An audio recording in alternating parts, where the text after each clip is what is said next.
First time ఈ pouch ఫోన్‌కున్నా బావుండేదనిపిచ్చింది.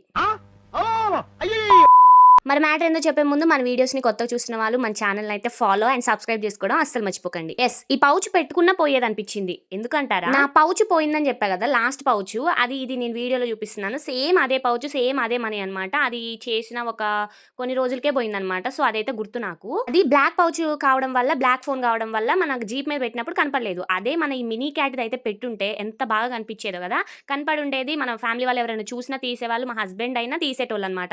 So, అది black కావడం వల్ల మిక్స్ అయిపోయి కనపడలేదు కాబట్టి ఇంత సిట్యుయేషన్ అయితే జరగాల్సొచ్చింది. అదే ఈ పౌచ్ పెట్టుంటే చాలా మంది అన్నారు పౌచ్‌లో దాచుకున్న మనీ గూడా పోతే, ఫోన్ పోతే అని. కానీ ఆ మనీ గూడా ఉండేయే నా ఈ 3000 గూడా అసలు పోకుండా ఈ పౌచ్ పెట్టుకొని ఉండుంటే. మీ ఒపీనియన్ ఏంటి? ఈ పౌచ్ పెట్టుకున్న పోయేదని మీకు గూడా సేమ్ ఇలాగే అనిపించిందా? ఇంకా నెక్స్ట్ ఏంటంటే ఫోన్ దొరికింది కదా అక్క, పగిలిందని చెప్పావు కదా! మరి ఎలా పగిలింది? మొత్తం క్రాక్స్ వచ్చాయి. అసలు యూజ్ చేస్తున్నావా లేదని కొంతమంది అయితే కామెంట్ చేస్తున్నారు. ఆ ఫోన్ చూపించుకుంటే నెక్స్ట్ వీడియో డీటెయిల్‌గా చేస్తాను.